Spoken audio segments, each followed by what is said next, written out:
Welcome back to the dojo. This is a green belt lesson. I will assume you can write a class, inherit from one, and override a method, because the white belt lessons covered exactly that. I will assume nothing beyond it.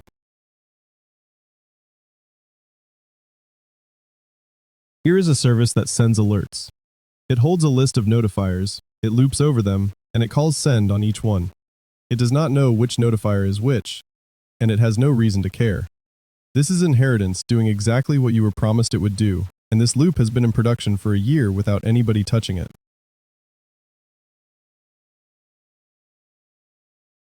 Then somebody adds an SMS notifier to the list, and a customer gets an alert that runs to 177 characters.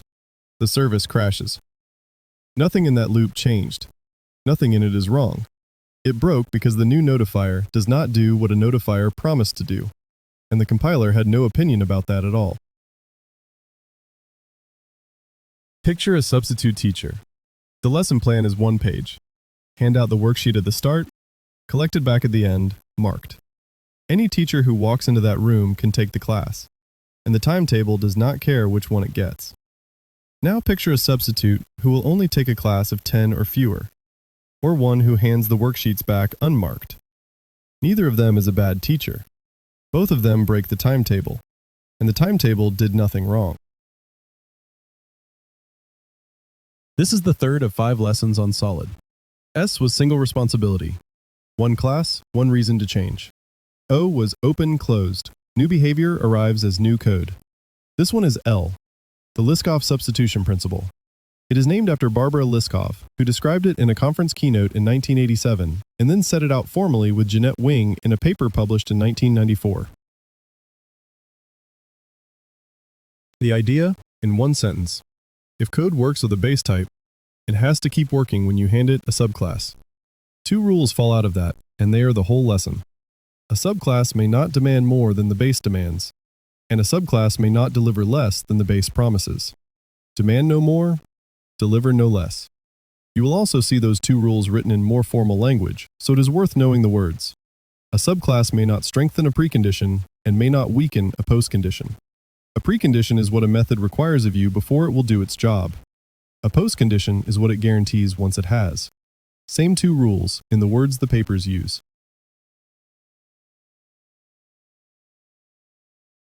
So here's the base class, and this time the contract is written down in words above it.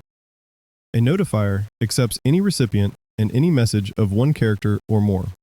It returns a receipt, and the delivered flag on that receipt is true only when the message actually reached the recipient, and it throws nothing for a message the contract accepts. That comment is not decoration. It is the promise every caller is entitled to rely on, and a promise nobody wrote down is a promise each subclass gets to interpret for itself.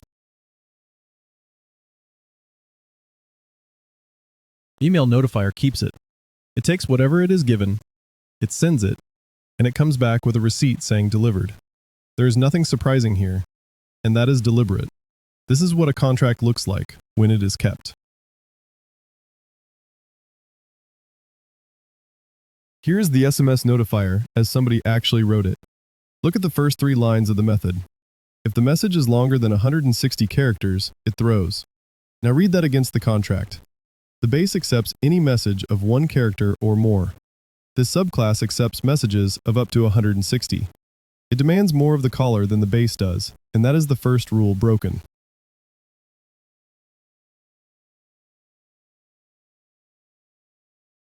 And here's the second one. The audit notifier appends the message to its own list and returns a receipt saying delivered. True. Nothing was sent to anybody. The customer heard nothing. Any caller that retries when delivered comes back false will never retry because this one always says it worked. The base promise that delivered means the message reached the recipient. This subclass delivers less than that, and that is the second rule broken. And here's the caller again, unchanged, because it never gets a chance to change. It holds notifiers.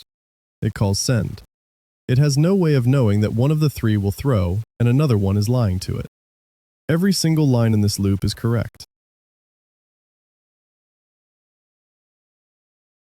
Run it. Email delivers. SMS throws an argument exception, and the message tells you exactly what it wanted. 177 characters against a limit of 160. Audit reports delivered, which is the worst of the two because nothing stops and nobody finds out.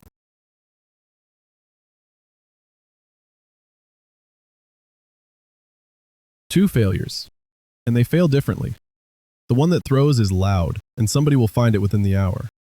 The one that lies is quiet, and you find it when a customer asks why they were never told. Neither of them is a compiler error. The compiler checked the shapes, and the shapes are fine. If this is landing, subscribing helps the channel reach more people. Let's keep training. Here is why this principle earns your attention even though the compiler says nothing. Inheritance is a promise you make to code you have never read. The moment a subclass exists, something, somewhere, is holding the base type and calling it. And that something cannot check what it really has. It can only trust the contract. So when a subclass breaks the contract, the failure does not land in the subclass. It lands in a caller that did nothing wrong. And that is the most expensive kind of bug there is, because the stack trace points at innocent code. And this is not a made-up problem. In .NET, an array implements iList of t. Call add on an array through that interface and you get a not supported exception. Every time. By design. Microsoft's own documentation for system.array says so. Members that add, insert, or remove elements throw. A type that says it is a list and refuses the one thing a list is for. So, the refactor. And the first fix is the straightforward one. The 160 character limit is real. It belongs to the phone network. But it is the SMS notifier's problem, not the caller's. So this class absorbs it. It walks the message in 160 character segments, sends each one, and counts them. It now accepts everything the base accepts. Demand no more. Satisfied. And nothing outside this file has to know the limit exists. And notice where the knowledge went. Before the fix, the limit was a fact the caller had to know, and had no way of knowing. After it, the limit is a private constant in the one class that owns the phone network's rules. Nothing was deleted, and nothing was hidden. The rule moved to the only place that has any business holding it.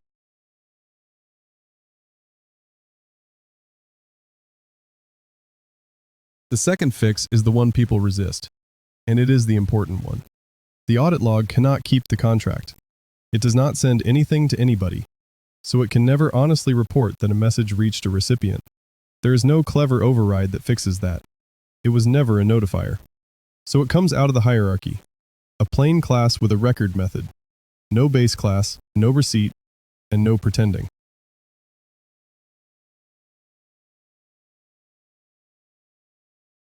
Which changes the wiring, and only the wiring. The composition root builds the two real notifiers, hands them to the alert service, and keeps the audit log beside it rather than inside it. Sending and recording are two different jobs, and now two different things do them. And here is the caller. Look carefully, because this is the payoff, and it is easy to miss. Not one character changed.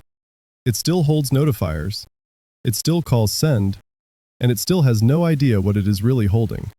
The difference is that it no longer needs to. Run it. Email delivers one message.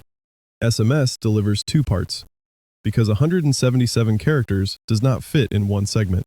No exception, no lying receipt, and the audit log has two entries, recorded after sending rather than instead of it.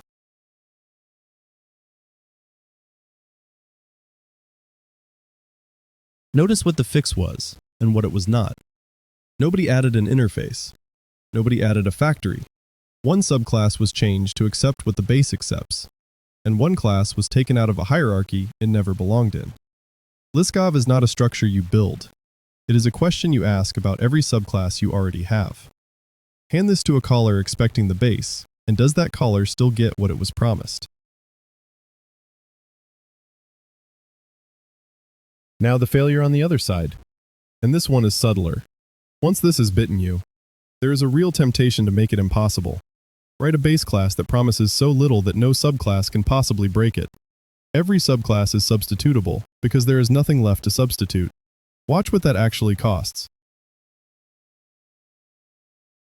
Here's the same feature built that way. Send returns void. There is no receipt, so there is nothing to be wrong about. And the contract now says that the method exists and nothing else.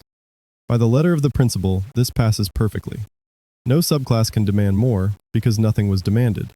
No subclass can deliver less because nothing was promised. And here's what it does to the caller. It needs to know whether anything was sent.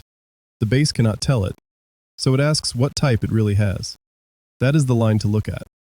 The moment a caller writes if this thing is really an SMS notifier, substitutability has already gone. It is moved out of the compiler and into an if statement, where nothing can check it. So here's the test for a base type. A contract is worth having when it says enough that a caller can do its job without asking what it really holds. Promise less than that, and you have not achieved substitutability. You have moved the cost onto every caller instead. A lesson plan that says do whatever you like is one that every substitute can keep, and it is worth nothing to the school. Between those two failures, there is one question you can ask about any base type before you inherit from it. Write down in a single sentence what a caller gets when it calls this method. If you cannot write the sentence, the base is not set enough. If you can write it, and your subclass would make it false, you have your answer before you write a line of code. First mistake. Liskov does not mean a subclass may never throw. It means a subclass may not throw for something the base said was fine. If the base already documents that an empty recipient is an error, then a subclass throwing on an empty recipient is keeping the contract, not breaking it. The rule is about the boundary of what is accepted, not about exceptions in general. Second mistake, and it is the one that catches people out. This is not something the compiler checks. Override the method, match the signature, and it builds. Every violation in this lesson compiles cleanly and ships. The type system checks shapes. Liskov is about behavior, and behavior gets checked by you, or by a test, or by a customer. Third mistake. If you find yourself writing is or as against a base type to work out what you can safely do with the thing you are holding, that is not a style problem. That is this principle failing in front of you. The type check is the symptom. Somewhere, a subclass does not do what the base said it would, and a caller has quietly started working around it. The Liskov Substitution principle. A subclass has to keep every promise its base type made, because code you have never read is relying on it. Demand no more than the base demands, deliver no less than the base promises. And when a subclass cannot honestly do both, the answer is to take it out of the hierarchy, not to make it lie more quietly. This week's drill. Find an override in your own code that throws, returns null, or does nothing at all. Write down what the base said that method would do. If the two disagree, you have found one, and you get to decide which of the two is wrong, the subclass or the promise the base made.